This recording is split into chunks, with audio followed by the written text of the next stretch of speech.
Alors bonjour à tous, bonjour à toutes et à tous, bienvenue sur dailyfx.fr, bienvenue au rendez-vous des scalpers. Nous sommes le vendredi 4 mars 2016, il est 8h45. Alors, c'est Vincent Gann ce matin, vous retrouvez Sylvain à partir de 9h15. Je vais faire le point sur les indices, l'indice S&P 500 qui est sous vos yeux. Laissez-moi simplement aller chercher l'avertissement sur les risques liés au trading. Et un avertissement aussi qui vous rappelle que la présentation elle est indicative. Et on parle de tout. Je vais parler du GBP Yen, bien sûr, le GBP Yen. Je suis invalidé. Voilà, le marché a dépassé 161 durant la session asiatique, donc c'est terminé. Enfin, le GBP se reprend très fortement. Donc j'ai pris le recul ce matin des graphiques de long terme pour voir qu'il y avait de la place, notamment sur le câble pour remonter et aller chercher des résistances weekly. Mais à terme, je pense que ce marché reprendra le chemin de la baisse. Bon, on va reparler de tout ça. Alors bien sûr, aujourd'hui c'est le premier vendredi du mois, donc c'est le rapport NFP. La question du dollar américain, elle est centrale, surtout par rapport à ce qu'il a fait cette semaine, puisqu'on a eu un ensemble macroéconomique solide et le dollar a baissé. Pourquoi? Parce que le livre beige de la Réserve fédérale des États-Unis mentionne le taux de change du dollar, justement. Donc, et cela représente un frein pour l'économie américaine. Alors, l'enquête ADP était bonne, par exemple, cette semaine. Donc, on peut se poser maintenant la question aujourd'hui de savoir, même en cas de rapport NFP solide, est-ce que finalement le dollar va pas baisser? Donc, c'est vraiment pas évident ce que font les marchés en ce moment. Donc, je vais essayer de tout couvrir. J'ai quand même quelques convictions fortes. Bon, le pétrole qui remonte, le gold, l'once d'or, la stratégie 2016, objectif 1400 dollars, on y file. Objectif intermédiaire à 1300. La UDUSD, je pense qu'il va bientôt casser la ligne de coup d'un puissant double bottom. Donc des choses se mettent en place tout de même. Allez, on commence par l'indice directeur de la finance mondiale, le S&P 500. Double bottom donc sur le support extrême des 1810 points. Le marché a cassé la ligne de coup. C'était 1er mars et depuis il progresse petit à petit jusqu'à 2000 points. Les 2000 points sont l'objectif de cours que je vise depuis le début de la semaine. Alors on a fait 1994. Bon, je pense qu'aujourd'hui, aujourd'hui on va aller chercher les 2000 points sur l'indice S&P 500. Voilà, faut l'avoir en tête. En Europe, on plafonne. Le CAC, le DAX, il ne se passe plus rien depuis hier. Je suis bluffé. On va regarder ensemble les bougies intraday 30 minutes du DAX. On est dans la même situation qu'hier lors du Wall Street Insider, un range, et le marché n'en sort pas. Alors qu'est-ce qu'attendent les marchés actions européens? D'une part, ils ont pris 14% depuis les points bas du 11 février, donc ils ont retracé 50% de toute la correction qui a démarré le 3 décembre, et maintenant c'est la torpeur. On attend la décision de la Banque Centrale Européenne jeudi prochain. Alors est-ce qu'on peut envisager que le marché reste en range sous résistance jusqu'à la BCE? C'est tout à fait possible. Regardez le CAC 40 en terminologie japonaise après un mât haussier le 1er mars, on fait des toupies. Alors, une toupie c'est quoi? Petit corps, petite ombre haute et basse, des chandeliers de stabilisation sous les 50% de retracement.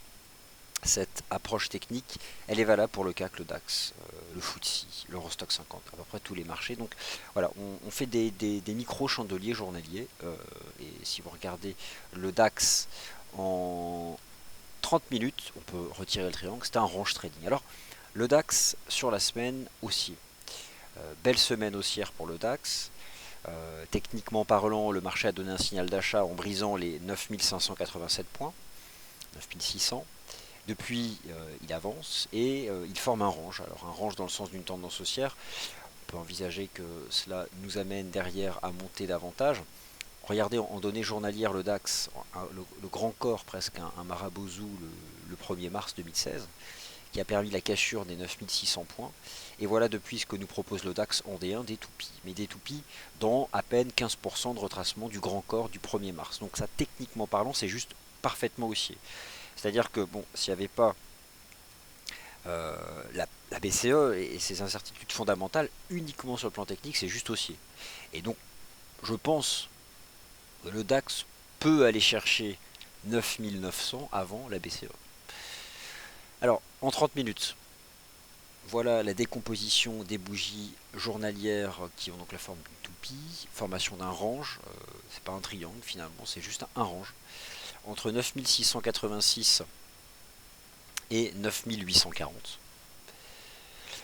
Alors l'idée c'est quoi? Je pense tout de même que ce marché finira par, avant la BCE, par monter davantage parce que ça, les scénarios des banques vont se préciser. d'ici le jeudi 10 mars prochain. Un rectangle, 9686, 9840, 9800. Donc l'idée c'est quoi? C'est d'exploiter le bas du range pour se placer. Donc là on est dans la partie haute. Est-ce que le DAX peut revenir en bas? C'est tout à fait possible. C'est tout à fait possible que le DAX revienne dans la partie basse du range. On peut tout de même affiner la forme que prend le range du DAX en laissant quand même cette ligne de tendance. Voilà. Donc là on est en train de plafonner en dessous. Donc pour ce qui est de l'immédiat, puis si vous vous intéressez à ce que peut faire le DAX dans l'immédiat, bon, bah là, sous cette oblique, il devrait reculer. Durant la session, fin de session US, voilà donc les nano chandeliers 30 minutes que ce marché a fait, après avoir donc rebondi à proximité du support à 9686. Alors 9686, c'est justement les 10% de retracement du grand corps d'accélération du 1er mars, qui est décomposé ici en bougie 30 minutes. Donc voilà, on teste cette oblique en 30 minutes, le marché peut retomber, pourquoi pas revenir tester les 9725. En tout cas, ce qui est certain, c'est que là, il est sous résistance en intraday. On ne va pas acheter sous résistance. Par contre, on a une belle zone de support qui s'est formée sur 9700 points, qui est intéressante. On peut avoir la même approche sur le CAC 40, le FRA 40 ici. Le range est encore plus propre sur le CAC. Donc, je vais le positionner. Voilà, sur le CAC. Voilà le type de range que nous avons. C'est un rectangle. On n'a même pas l'oblique du DAX. L'analyse technique actuellement des indices boursiers de la zone euro, elle est très similaire d'un indice à l'autre. Sur le CAC, formation d'un range entre 4385 et 4440, les 50% de retracement. Donc là, ce matin, on a un CAC sous résistance à 4440 et un DAX sous résistance. Donc, en l'état, même si là, il n'y a aucune volatilité, le marché est complètement amorphe en termes de volatilité réalisée depuis 2 jours, pas grand-chose, en tout cas sur les indices boursiers. Alors que pourtant, Wall Street progresse depuis donc les signaux d'achat qui ont été donnés sur la session du 1er mars. Donc, à la question de savoir qu'est-ce que peut faire selon l'analyse technique en intraday GR30 et FRA 40, tout de suite là dans l'immédiat on est sous résistance, le marché devrait reculer, mais concrètement je ne vois pas pourquoi on quitterait ce range aujourd'hui, donc je m'intéresse tout de même à la partie basse pour des achats. Allez, on bascule sur le marché des changes et on commence par la livre sterling. Alors, à propos de la livre sterling, vous avez sur notre site, mais vous l'avez peut-être déjà vu, un article très large, très complet sur le Brexit, qui rappelle tous les enjeux du Brexit, les risques pour la livre sterling, mais pas seulement. Alors, la livre sterling, elle monte cette semaine. Prenons un peu le recul du chandelier du graphique weekly. Le sterling chute depuis juillet 2014, en tout cas ici c'est le dollar US, et on est rentré, je dirais, dans la phase de spéculation sur la sortie du Royaume-Uni de l'Union Européenne début décembre. Le signal de vente, rappelez-vous à l'époque, on l'avait accompagné ensemble, sur le GBP USD avait été donné à la cassure des 1,50, la fameuse cassure des 1,50 $, la première semaine du mois de décembre. Alors le marché a perdu 1150 pips depuis, ok. En chandelier weekly, on peut se poser la question, jusqu'où peut remonter le GBP USD? Écoutez, moi j'ai la conviction suivante, il n'y a pas de div. Pour moi, il n'y a pas de divergence en données hebdomadaires. La résistance hebdomadaire, si vous vous mettez en cours de clôture, donc un chandelier négatif, le cours de clôture c'est la base du chandelier, c'est 1,4250. Voilà, c'est, je pense, la grosse résistance weekly du GBP USD qui nous a fait un rebond weekly, à l'image de ce qu'il avait fait ici la première semaine du mois de février. Alors, on a quand même retracé de manière importante le Marabozu de la semaine dernière, on a dû retracer 50%, mais voilà, 1,4250, c'est quand même une résistance solide qui pourrait donc agir. Après, on va pas s'emballer, la reprise pour l'instant, elle se poursuit. Voici les fameux 1,4250. Honnêtement, c'est mon opinion, je pense que le marché ne franchira pas un 42,50. Alors la question du dollar, et puis ensuite je passe au pair en yen, je n'oublie pas le GBP yen, et je n'oublie rien d'ailleurs. Alors, l'US dollar index, c'est ce qu'il fait depuis quelques semaines, c'est vraiment intéressant. en début d'année, il tente de dépasser les sommets de 2015. Ici, vous avez les sommets de 2015, à 12 220. On les brise en février, on retombe. Il y avait des mauvaises publications macro à l'époque. On tient le bas de canal, remontée du dollar US, et on échoue à nouveau sous les 12 220 cette semaine, qui est donc le point de baisse du début février. Pourtant, cette semaine, les publications macro sont bonnes aux États-Unis, mais le livre beige de la Réserve fédérale des États-Unis mentionne le taux de change. Quel est le risque aujourd'hui pour le dollar US? Eh bien, j'ai le sentiment que les bonnes publications macro ne le font plus monter. C'est probablement intégré dans les cours. Alors, on va voir en fonction du rapport NFP, mais je n'exclus pas à terme de casser le canal. Voilà. On pourrait briser le canal, mais je ne vais pas l'anticiper parce que le marché l'a défendu. Donc, quelle situation compliquée pour le dollar US. Ce qui était limpide, c'était quand il était dans le bas de canal, et je dirais sous la résistance. Maintenant, il se retrouve là, revient dans le bas du canal, et le marché attend le rapport NFP. Alors maintenant, sur les taux de change, qu'est-ce que cela donne? J'ai une conviction forte. L'AUD-USD nous prépare, et vous pouvez rapprocher ça du gold. Vous avez vu le gold, on vous fera tout à l'heure dans le Commodities Market Report un point complet. Magnifique cassure haussière hier sur l'once d'or. L'année 2016, c'est l'année de l'or. L'or est resté flat et a donné un nouveau signal d'achat hier, malgré la remontée de 15% des marchés actions, et malgré la force quand même du dollar US ces dernières semaines. La UD-USD, c'est ma conviction forte des prochaines semaines. Magnifique divergence haussière weekly, piège baissier début janvier. On remonte, on est en train d'attaquer la ligne de coup. Elle n'est pas dépassée. On n'achète pas sous résistance. Voici donc ce que je vous propose. Elle n'est pas dépassée à la ligne de coup. Il y a deux possibilités. Soit on break aujourd'hui, on casse. Et dans ces cas-là, je pense que dans le chandelier de cassure, on peut se placer, on gère son risque sous le point bas du chandelier de cassure. Mais dans l'idéal, dans le meilleur des mondes, je dirais technique, un bon rapport NFP ferait remonter. Ah, il y a beaucoup d'AIT, hein, mais permettez-moi de douter en ce moment. Et le doute, je pense que c'est important lorsqu'on analyse. Le dollar US est dans le bas du canal. Alors, un bon rapport NFP peut-être remobiliser les acheteurs sur le dollar US dans le bas du canal, permettre un pullback de la UD-USD sur le support à 0,73 qui permettrait de se placer, et derrière j'envisage la cassure haussière et une remontée en direction des 0,7585. En tout cas, je le suis de près. Les autres taux de change majeurs, et ensuite vos questions. Euro-dollar. Alors, l'euro-dollar remonte. C'est pas l'euro qui remonte, c'est le dollar US qui a baissé cette semaine. Parce que la Réserve fédérale des États-Unis, elle en a assez, je pense, d'être le dindon de la farce, si vous permettez cette expression. Toutes les banques centrales continuent d'agir fermement à la baisse sur leurs devises. En plus de ça, livre sterling a chuté ces dernières semaines. Donc à un moment ou à un autre, la Fed, cette semaine, a tapé du poing sur la table et elle a fait baisser le dollar US, volontairement. Donc l'euro-dollar remonte, et qu'en penser maintenant? Eh bien, c'est compliqué.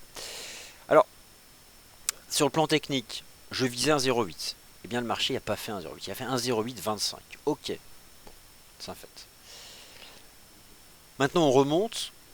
Il y a cette ligne de tendance, mais en même temps, on est là-dessous. Est-ce qu'on peut monter davantage? Aujourd'hui, ça dépend du dollar US. Alors, un dollar US qui baisserait aujourd'hui pourrait remonter à 1,10 éventuellement sur l'euro-dollar. Remonter à 1,10. On a fait une jambe de hausse hier. Là, on fait un petit flat. Un petit flat. Bon. Et en même temps, je suis gêné par l'aspect du momentum. Honnêtement, chers auditeurs, quelle situation compliquée actuellement. Alors, les convictions fortes, le gold, la UD-USD, je viens de vous proposer un scénario, je reviendrai dessus, bien sûr, largement. Mais l'euro-dollar, honnêtement, entre le scénario actuel d'un petit range entre 1,0940 et 1,0970 avant de remonter à 1,1025, ou un scénario qui verrait en fait simplement l'euro-dollar faire un pullback sur l'ancien canal haussier avant de rebaisser, ce matin, j'ai pas de conviction. Je ne sais pas. Je dirais que ce qui sonnerait le glas de la reprise, ce serait de rebriser les 1,0935. Et encore, ça va vraiment dépendre du dollar US. Donc GBP USD, je pense tout de même que 1,4250 c'est sacrément solide. Alors pour l'instant on continue de se reprendre, il n'y a pas de signal de faiblesse, hein. On peut tracer des lignes de reprise, des lignes de tendance de reprise, mais c'est la grosse résistance weekly. Et j'en viens donc au GBP Yen, je suis invalidé. Alors je vais quand même refaire l'histoire du GBP Yen hier. Ça a été compliqué et encore honnêtement je suis même pas convaincu de sa capacité à monter davantage. Tellement je trouve que ça commence à plafonner. Donc hier, je vous propose une stratégie de vente sous 161. On était à 160,80 en expliquant que l'avantage c'était le risque 25 pips de perte. Le marché rejette de 110 pips, tombe à 159,93 et remonte petit à petit. Et moi hier dans ma stratégie j'ai dit que à 161,05 j'étais invalidé et que c'était terminé. Et bien donc je suis invalidé et c'est terminé. Et pourtant on dépasse et on retombe. Et là on dépasse et franchement ça peut retomber. Le pire c'est que ça. Voilà. Et le pire c'est que ça peut retomber. Mais en toute honnêteté je suis invalidé. Donc je n'ai plus d'opinion à court terme. Puisque je suis sur une invalidation. Je vais répondre à vos questions parce que le temps passe vite et que c'est bientôt à Sylvain de vous donner donc ses points de vue. Donc franchement, ça c'est ma prochaine conviction forte. Il nous prépare quelque chose. Un superbe NFP, on fait un pullback ici, support, ça s'achète. Je pense que derrière ça casse. Regardez le gold. Corrélé à la UD. Sur le plan technique, c'est propre, la UD USD. Je suis convaincu dans le sens par l'analyse technique, hein, par ce graphique weekly. La divergence, le piège baissier du 9 janvier, la remontée. Par contre, voilà, on teste la ligne de coup, elle n'est pas dépassée. Mais je vais le suivre de très près, celui-ci. Allez, vos questions-réponses. Vos questions, pardon. Donc, bonjour à tous. Donc alors aujourd'hui, c'est l'émission spéciale NFP. Je vous rappelle au passage que à partir de jeudi prochain, donc tous les jeudis entre 15h45 et 17h15, nous vous proposons un nouveau webinaire, donc Trading Live sur compte réel. Alors c'est un trader externe, hein, un trader externe qui viendra chaque jeudi vous proposer sur son compte réel une session de trading. Et là pour le coup, des trades en intraday, c'est son capital, c'est son compte, il joue le jeu, il accepte, il sera transparent, il y aura le track record, mais c'est la nouvelle émission. Donc une fois par semaine. Voilà, j'aurai l'occasion de vous en dire davantage, mais c'est le lancement d'un nouveau service. Alors, question de visiteur intéressante. L'once d'or et les bourses en hausse, n'est-ce pas contradictoire? Pas forcément, parce que l'once d'or cette année a retrouvé un aspect refuge, certes, mais surtout il a retrouvé un intérêt de la part des gérants pour ce qu'il est intrinsèquement. C'est un actif de diversification.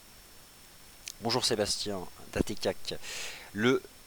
Alors, GBP AUD, peux-tu parler du GBP AUD? Jusqu'où peut monter le GBP Yen? Écoutez, le GBP Yen, je ne sais pas jusqu'où il peut monter, mais ça plafonne, je ne sais pas ce qu'il nous fait là. Franchement, le GBP Yen, ok, ça remonte, mais sur le GBP USD, c'est 1,4250, la grosse résistance weekly. En même temps, en weekly sur GBP Yen, on vient d'enchaîner 1, 2, 3, 4 semaines consécutives de baisse. En fait, on fait juste une semaine de rebond. À l'époque, ici, dans les phases de reprise, on fait même parfois 2 semaines de rebond. Donc, je pense que c'est un rebond technique. Jusqu'à où le GBP Yen, c'est beaucoup le GBP.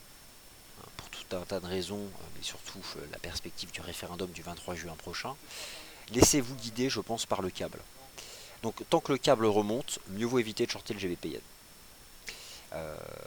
1,4250 c'est l'énorme résistance weekly. Il faut voir le GBP USD commencer à faire des divergences, casser des supports. Et là GBP Yen aura probablement fini de remonter. Mais qu'est-ce que c'est compliqué. C'est difficile à gérer ces phases de reprise. Dans ces fortes tendances baissières qui sont sur plusieurs centaines de pips, où le marché fait 4-5 semaines consécutives de baisse. Et gérer les semaines de reprise haussière, c'est très compliqué. Parce que sur ces paires de devises là, c'est pas 40 pips de reprise. Ça peut être là aussi plusieurs centaines de pips de rebond. En termes de proportion, c'est pas grand chose, hein, parce que le marché chute. mais c'est toujours pas évident à gérer. Alors le GBP AUD lui reste bien faible, c'est l'AUD qui se renforce, et c'est ce que vous constatez sur l'AUD USD. Je pense que le potentiel est fort sur l'AUD, à l'image de celui de l'once d'or. Alors pour le coup sur le GBP AUD, là ça reste baissier, hein, le marché a fait des nouveaux plus bas. En données journalières, il n'y a pas grand chose à dire. La première résistance D1, c'est 1,9285. Voilà, c'est la première résistance D1. Alors, je vais la noter, 1.9285. Et le marché reste vraiment en dessous, donc c'est faible. C'est à la fois, alors à court terme, c'est plus une stratégie d'achat de l'AUD. Donc techniquement parlant, il n'y a rien d'haussier pour l'instant. Et ce, tant qu'on est sous la première résistance à 1,8285. Il n'y a même pas dit, franchement, il n'y a pas de divergence. Et à moyen terme, on va au moins aller chercher les 1,90 là.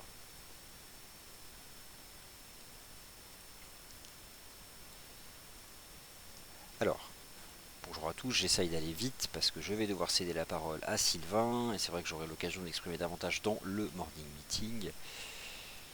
Alors, le DAX, le DAX, donc je remets le GR30, donc on est sous ces résistants, on est sous cette résistance sur le GR30.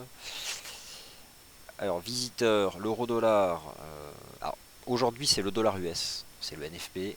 À partir de lundi, le marché ne pensera qu'à la BCE. Donc ce sera plus l'euro. L'euro pourrait être sous pression. Mais aujourd'hui, il faut se concentrer sur le dollar américain. Votre guide aujourd'hui, c'est l'US Dollar Index. Alors, attention, tête-épaule, c'est une hypothèse. D'ailleurs, je vais retirer ces libellés. C'est une hypothèse.